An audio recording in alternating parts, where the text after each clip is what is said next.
Thank you very much for being here today. I have a few items to update you on, and then I'll be happy to take your questions.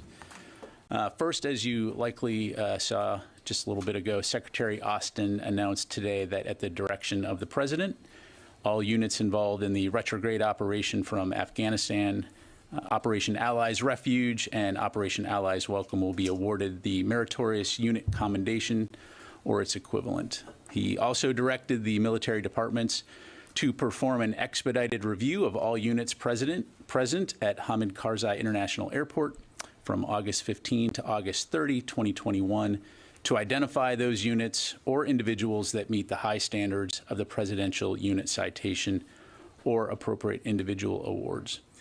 Secretary Austin has emphasized that this recognition is intended to reflect the gratitude of our nation and serve as a reminder to each and every service member who wears them of the lives they help to save and the thanks of our nation and the Department of Defense they serve so well. Separate but related, Secretary Austin also visited Arlington National Cemetery this morning to pay his respects to our fallen warriors who have made the ultimate sacrifice in defense of our nation, to include the 2,461 heroes who never made it home from Afghanistan. And to quote the Secretary, although the Afghanistan war has ended, our gratitude to those who served never will. To every man and woman who served in Afghanistan, this country will never forget what you did and what you gave. Turning to Ukraine, as you might have seen on Friday, a contract was awarded to Raytheon for the National Advanced Surface-to-Air Missile System, or NASAMS.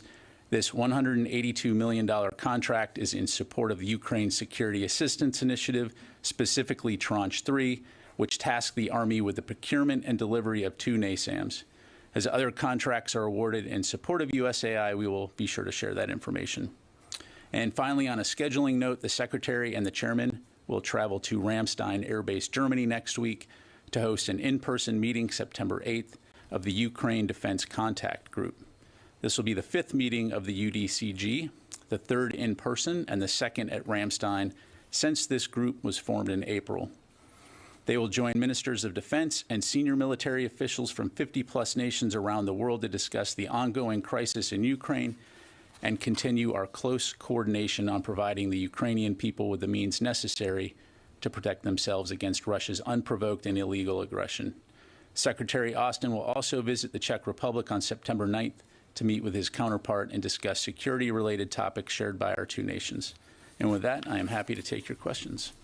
We'll start with Lita. Yes, ma'am. Thanks, Pat. So kind of one quick clarification on what you just said.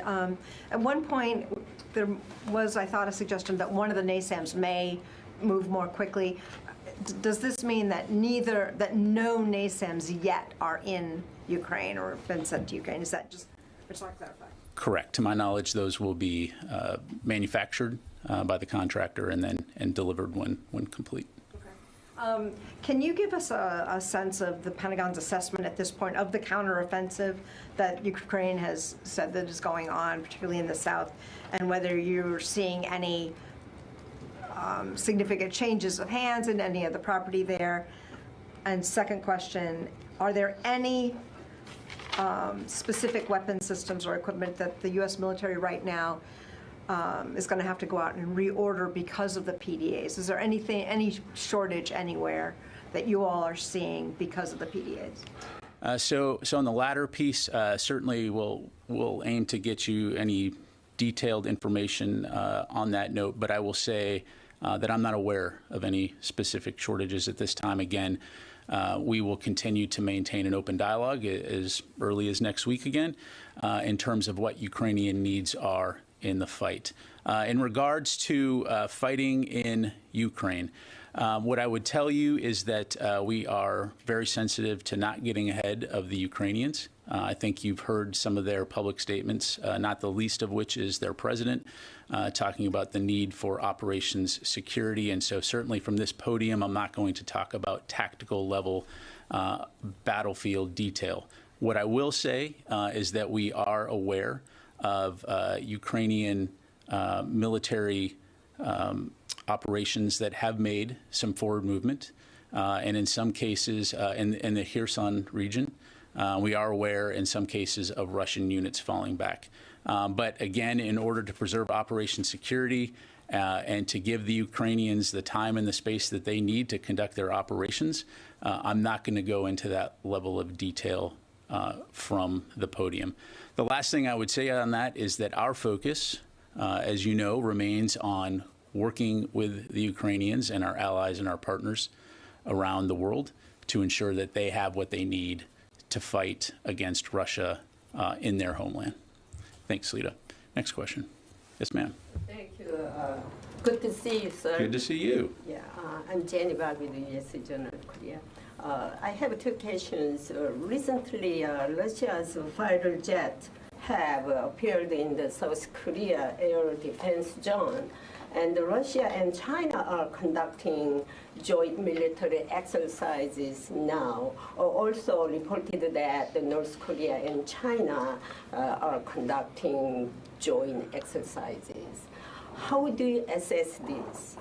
Well, certainly it is the right of all militaries and all nations that have militaries to conduct exercises. Our own military obviously conducts exercises. It's certainly something that we'll keep an eye on, given the nature of those nations and in some cases the instability that they are seeking to cause in various regions of the world. But again, not surprising, but something we'll keep an eye on. I have one more Sure. question. And the U.S. and South Korea joint exercise is currently being conducted. Why is the deputy commander of the CFC, ROC General, take lead these exercises and not the commander of CFC in South Korea, General Nakamura did not take this? So for that level of operational detail, I'd refer you back to U.S. Forces Korea. They can certainly provide a more nuanced response in terms of the exercise management. What I would tell you is that these exercises do remain important in terms of ensuring that our militaries can closely work together and be prepared to fight and defend the Republic of Korea and our partners and allies in the region should they need to. But again, for that level of detail, I'd refer you back to them. All right, let me go to the back of the room. There's that Laura back there. All right. Thank you. I got the nosebleeds here. But I wanted to ask you two questions. One, I wondered if you could give us an update on the fighting around the Zaporizhzhia power plant, and can you tell us how and if, I guess, the UN team has been able to get inside the power plant to do their job. And then secondly, I just wanted to ask you about the Taiwan Strait, and if you could tell us the significance of sending the U.S. Navy sending cruisers to transit the strait. I believe that's not a normal operation. Sure. In terms of the power plant, as has been said by others, we certainly welcome, first and foremost, the IAEA's presence in the region. And to my knowledge, I know that they are in the vicinity of the plant. I do not know whether or not they have embarked for or arrived at the plant yet. In terms of the fighting in the region, again, to the best of our knowledge, we do continue to see sporadic shelling in the region, and we call on all sides to ensure the safety of the power plant for obvious reasons, and would also call on Russia to enable the IAEA team to be able to get in there and do their work. In terms of the Taiwan Strait, what I would tell you, for those that weren't tracking, on August 28th, we did conduct a Taiwan Strait transit. It was the U.S. Navy cruiser Antietam in Chancellorsville. I would say that the transit demonstrates the United States' commitment to a free and open Indo-Pacific, and that we will continue to fly, sail, and operate anywhere that international law allows. There were no unsafe or unprofessional interactions to report during that transit. And so, again, we will continue to operate wherever the international law permits us to do so. If I could follow up, though, what was the reason you chose cruisers to go through the strait? And it's usually destroyers, is my understanding. So what I would tell you, Laura, is I would get with the Navy or with Indo-Pacific Command. We certainly can come back to you on that. We do have these capabilities in the area. But in terms of the specifics on the ship, we'll have to get back to you on that. May I follow up on Zaporizhzhia? Thank you, General. Sure. It's interesting that you said that, I'm quoting here, we call on all sides to ensure the safety of the power plant for obvious reasons. Are Ukrainians as well endangering the safety of the plant? That's why I would just say, as we sides? see fighting in the region, obviously, it is something to be cognizant of. Clearly, this is the Ukrainians' homeland, and we do know that there are Russians in the vicinity there. But we would want to ensure that the inspection team can get in there and do its work. And question on the Middle East. I think you addressed a similar question. I believe last week, but we've seen clashes in Syria between U.S. forces and groups associated or aligned with Iran, northeast, attack on a 10th in the south. Yesterday we had the incident with the sail drone with IRGC Navy. And of course, obviously, what happened around the Green Zone, although it was related to the internal political issues inside of Iraq. But are you concerned that there's maybe a pattern of escalation that warrants a review of force posture and protection, especially in Syria and Iraq? Yeah. So to address the latter part of your question, I'm not going to make policy from the podium. In terms of escalation, I would say right now, no, when it comes to Syria. We talked about that a little bit last week. Again, we're going to do what we need to do to protect our forces in the region as they conduct their missions. In the case of Syria, supporting the Defeat ISIS mission. But at this stage of the game, no, not concerned about escalation. All right, let me go to the phone line here. I want to be sensitive to our folks up on the net here. Let's go to Radio Free Asia, Sangmin Lee. Thank you for taking my questions. I have a question about Ulchi Freedom Shield exercise. It is reported that a combined U.S.-Iraq Army division conducted the largest live fire drill on Wednesday. And it is said this is the largest and first combined joint division level exercise for the 2nd Infantry Division and ROK US Combined Division since its creation in June 2015. So can you tell me the background of this exercise? The background of the Ulchi Freedom exercise?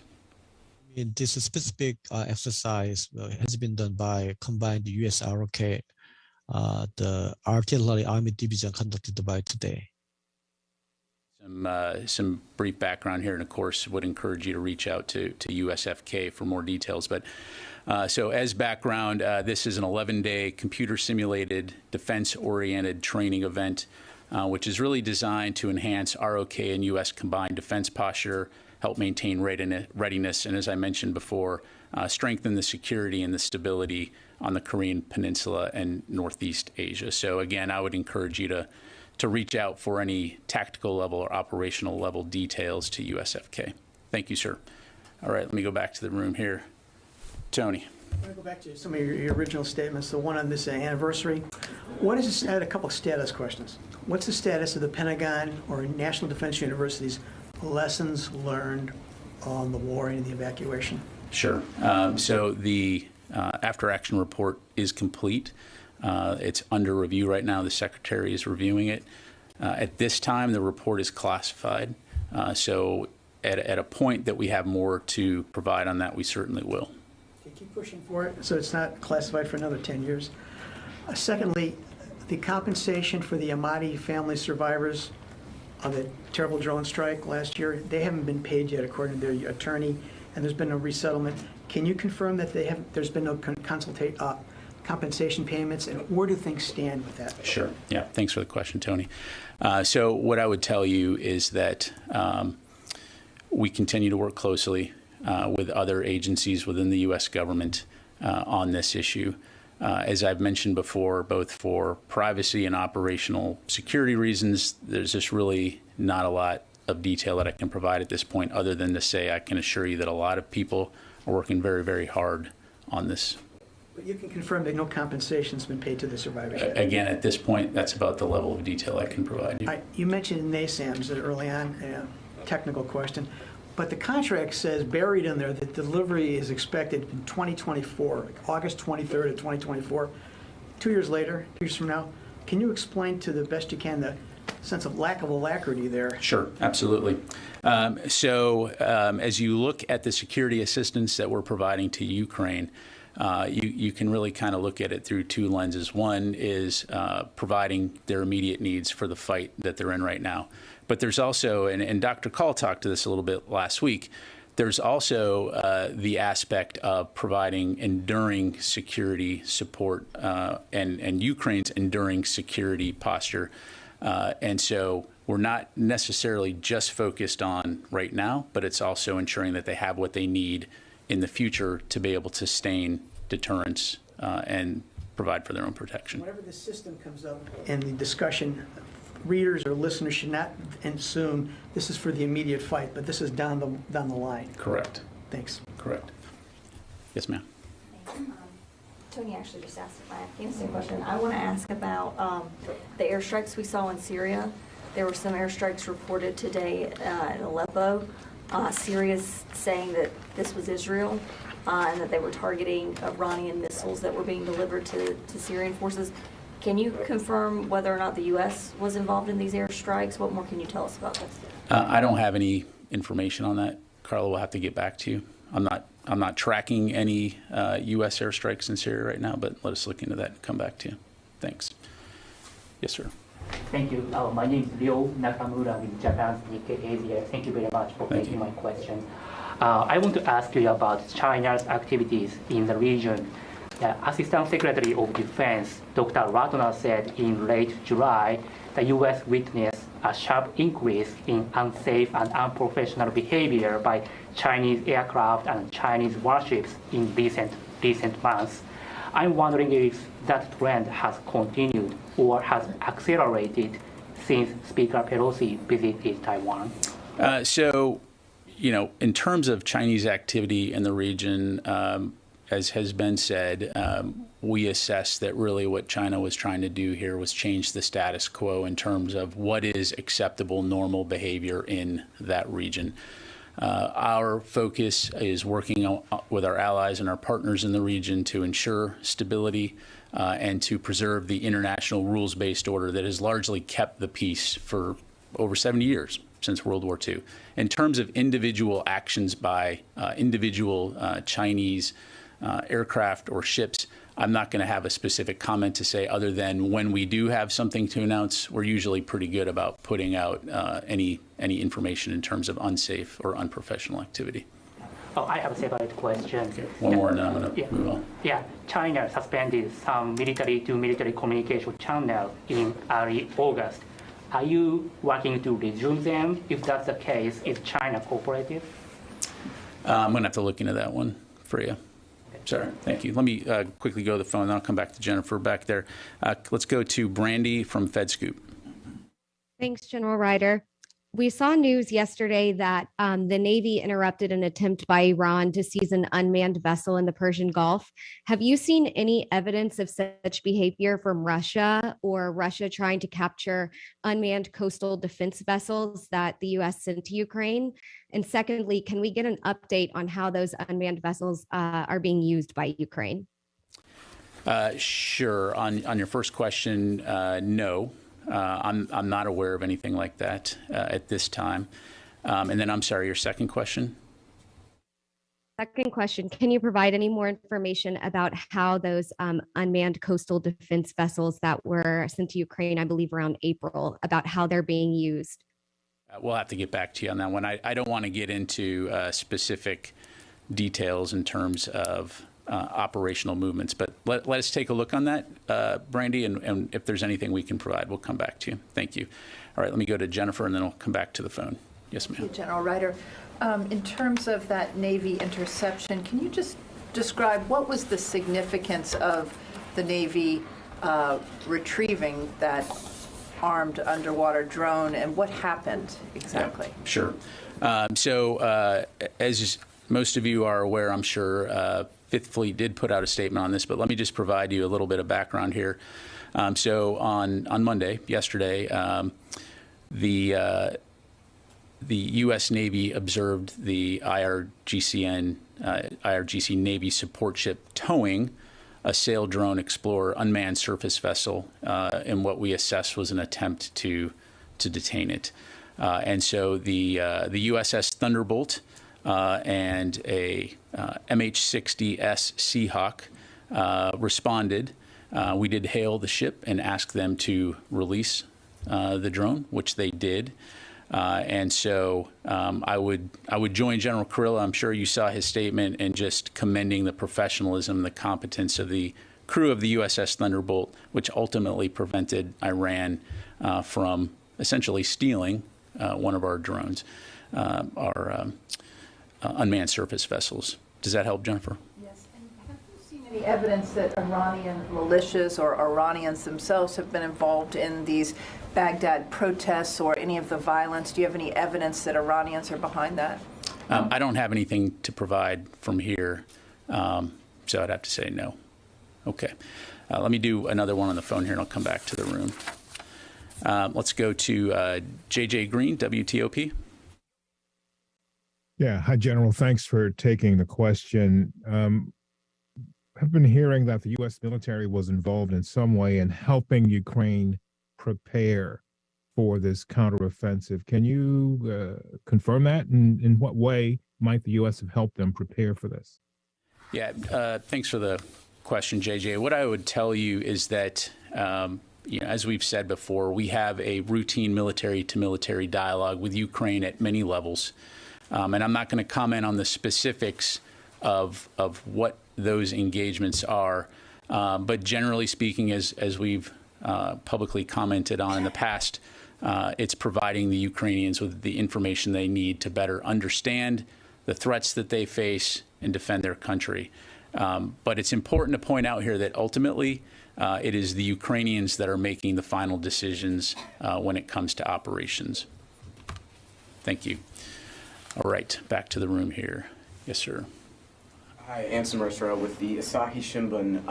I wanted to follow up on something that you said earlier, that you're keeping an eye out on these exercises that are going to be taking place between China and Russia. Now, there are other countries that are going to be a part of this exercise, India, namely. I'm curious, has the U.S. or any other U.S. treaty allies been invited as observers for this military exercise that's happening in the Sea of Japan? I'd have to get back to you on that. I don't know. Thank you. And then you mentioned that the document or the lessons learned are looking to be declassified, or possibly, hopefully declassified. In terms of other documents, specifically the national security strategy, that is reported going to be declassified soon. I wanted, is there a statement from the DoD on the plan to declassify that? So for the national security strategy, I'd refer you to the White House, since that's a White House document. Here in the DoD, we're focused on the national defense strategy aspect. And so I don't have any announcements to make today in terms of release of an unclassified version of that, but certainly we'll keep you updated. Thank you. Sylvie? Thank you, General. I wanted to ask a question about Afghanistan. What is the Pentagon assessment of the terrorist threat from Afghanistan today, 1 year after the withdrawal? Several former military leaders said recently that they think the U.S. is less safe today than it was 1 year ago because of the resurgence of terrorist groups. Do you agree with that? Well, if you look at Afghanistan, there are significant terrorist threats that exist in that country. At this stage, it would be our assessment that in terms of external planning, external operations external to Afghanistan, I think we are in a safe situation. However, it does bear keeping an eye on, which is why we maintain an over-the-horizon capability to be able to conduct counterterrorism operations should we need to do that. For those of you that have been following Afghanistan for a very long time, it's no surprise that there are groups, ISIS-K, for example, that exist within Afghanistan that have demonstrated the proclivity to conduct terrorist operations, and so that is something that we will continue to monitor and continue to respond against appropriately. And do you think you have the means to respond if you need? We absolutely have the means to respond wherever and whenever we need to around the world to any counterterrorism threat that poses harm to our citizens or our nation. Oren. Two Ukraine-related questions on shipments. I was wondering if you could update us on the pace of shipments.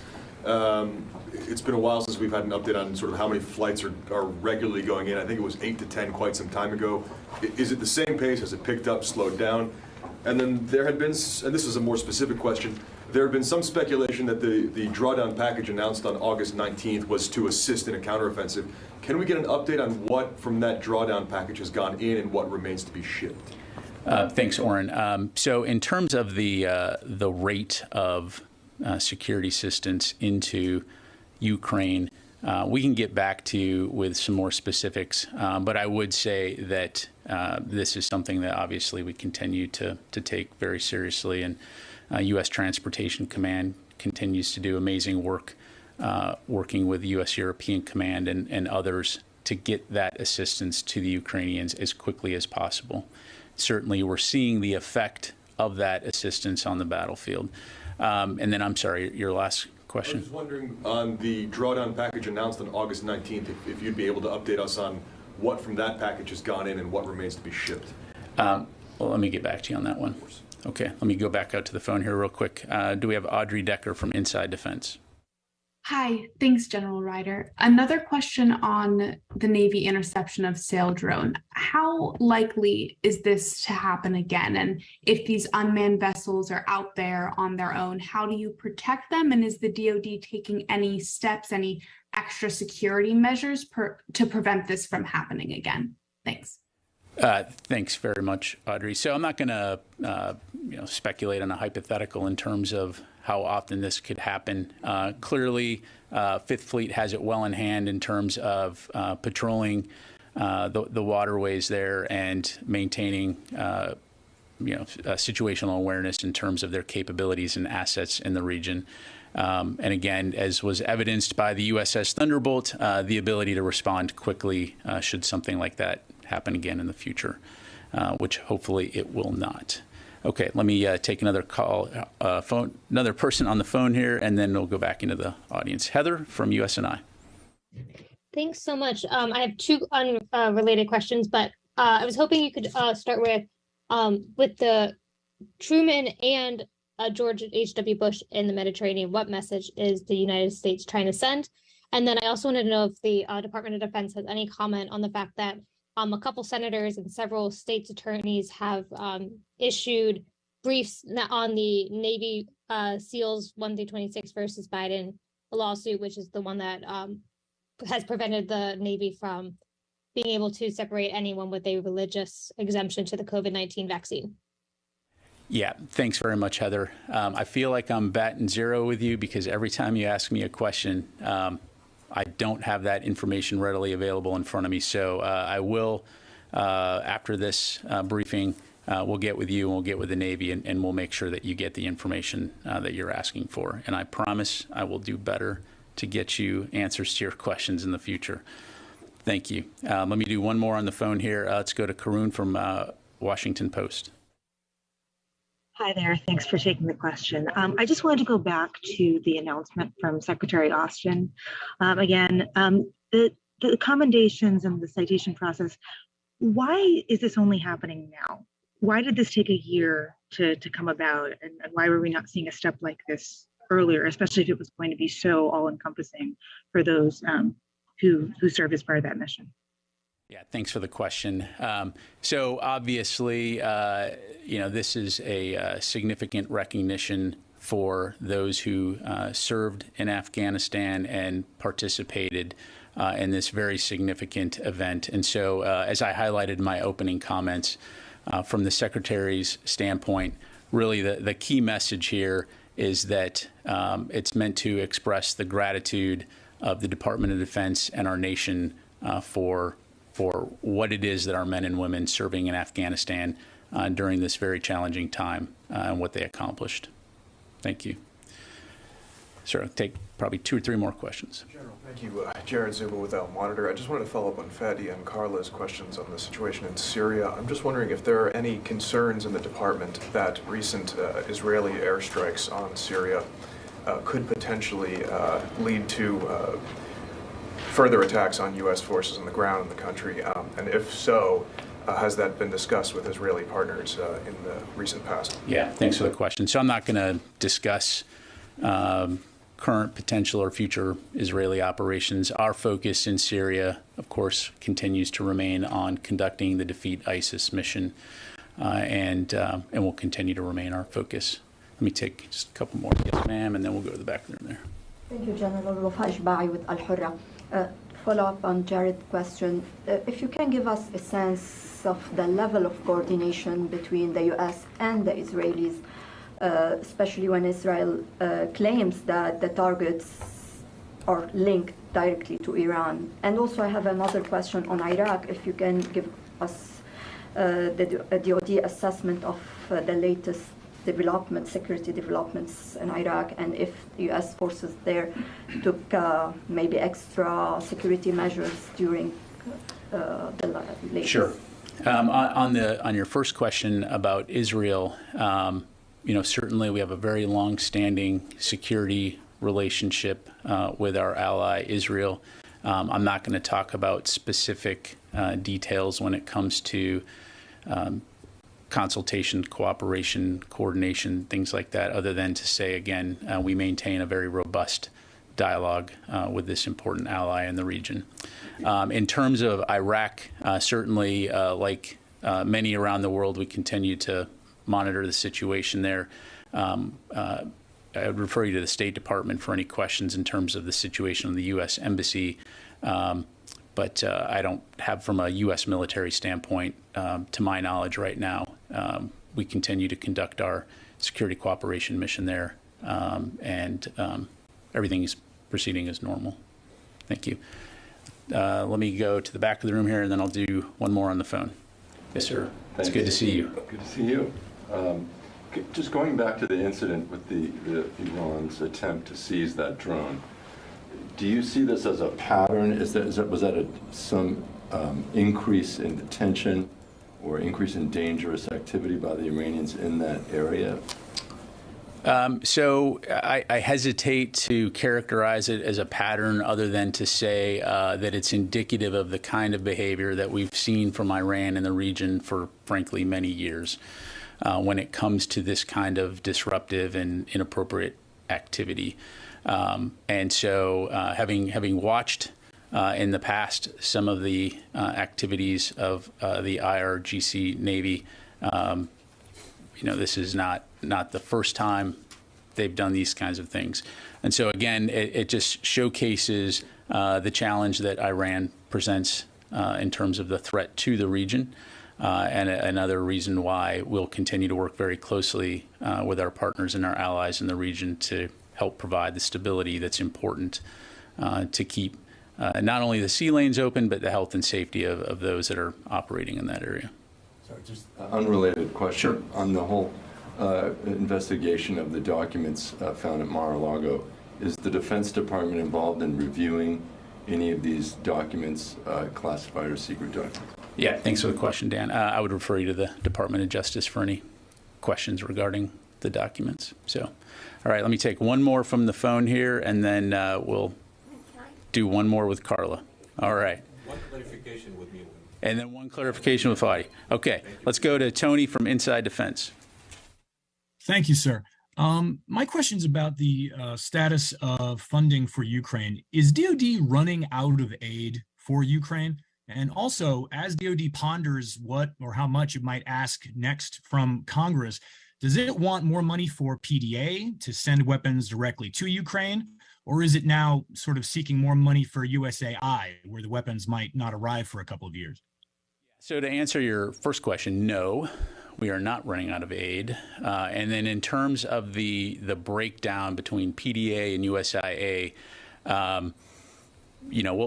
let us get back to you on that. I will say that certainly as we look at what the requirements are for Ukraine from a policy standpoint and from a procurement standpoint, Generally speaking, we are going to use the mechanism that best supports the needs of Ukraine, working very closely with our allies and partners. So we'll take a look at that. If there's anything beyond that to provide, and we'll certainly get that to you.